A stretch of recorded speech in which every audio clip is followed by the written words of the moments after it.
Hello বন্ধুরা, লাছিমার গল্প কথায় তোমাদের স্বাগত। আমি লাছিমা চলে এসেছি আবার একটি ব্লগ নিয়ে। আমরা আজকে যাচ্ছি একটা লং ট্যুরে। কোথায় যাচ্ছি, কেন যাচ্ছি, সেটার জন্য তোমাদেরকে ওয়েট করতে হবে ভিডিও শেষ পর্যন্ত। আমরা সবাই মিলে রেডি হয়ে সবাইকে বাই করে বেরিয়ে পড়লাম আমাদের গরিবের মার্সিডিজ নিয়ে। স্টেশনের উদ্দেশ্যে চলে গেলাম। স্টেশনে এসে আমরা অনেকক্ষণ বসেছিলাম, কারণ ট্রেনের টাইমটা একটু দেখা ভুল হয়ে গিয়েছিল, যার জন্য আমাদেরকে অনেকক্ষণ ওয়েট করতে হয়েছে। অবশেষে ট্রেন এসছে এবং আমরা সবাই মিলে ট্রেনে করে চলে যাচ্ছি। আমাদেরকে ছাড়তে যাচ্ছে আমার মেশো এবং আমার এই ভাই। তো আমরা শিয়ালদাতে পৌঁছে গেছি এবং শিয়ালদাতে নেমেই আমাদের প্রথম কাজ হলো ট্যাক্সি স্ট্যান্ডের দিকে যাওয়া। কলকাতাতে তুমি যেখানেই যেতে চাও না কেন, এই ট্যাক্সি স্ট্যান্ড থেকে তুমি যেতে পারো। তো আমরাও ট্যাক্সি স্ট্যান্ডের দিকে চলে গেলাম। রাতে শিয়ালদা স্টেশনটা দেখতে খুব সুন্দর লাগছিল।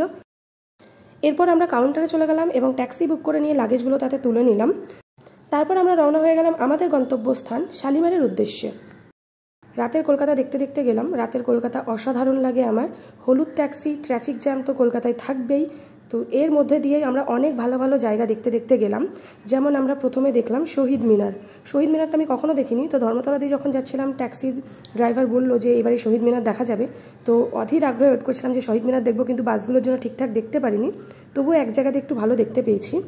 তো এরপরে আমি একটা বিল্ডিং দেখতে পেলাম, খুব সুন্দর লাগছিল লাইটটা। পরে ওটা জানতে পারলাম যে ওটা হচ্ছে টাটা স্টিলের কোনো একটা অফিস বা কোম্পানি কিছু হবে। কলকাতার রাস্তা যে এত ফাঁকা হয় সেটা আমি এই রাস্তাতে প্রথম দেখলাম। এর আগে কখনো দেখিনি যে কলকাতার রাস্তা ফাঁকা।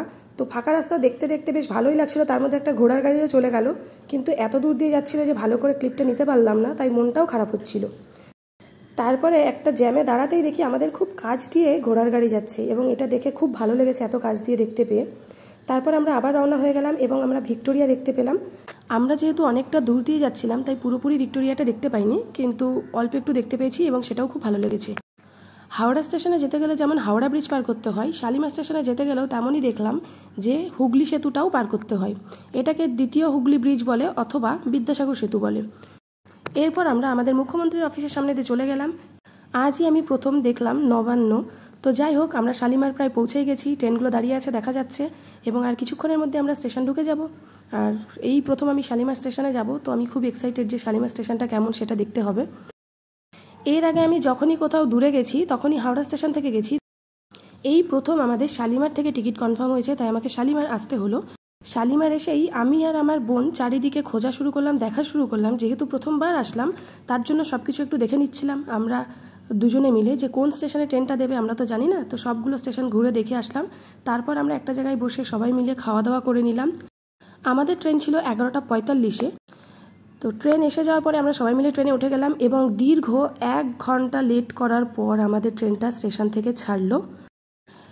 এর পরের ব্লগে আমরা দেখাবো কোথায় আমরা গিয়েছি, তার জন্য তোমাদেরকে ওয়েট করতে হবে এবং থ্যাংক ইউ ফর ওয়াচিং।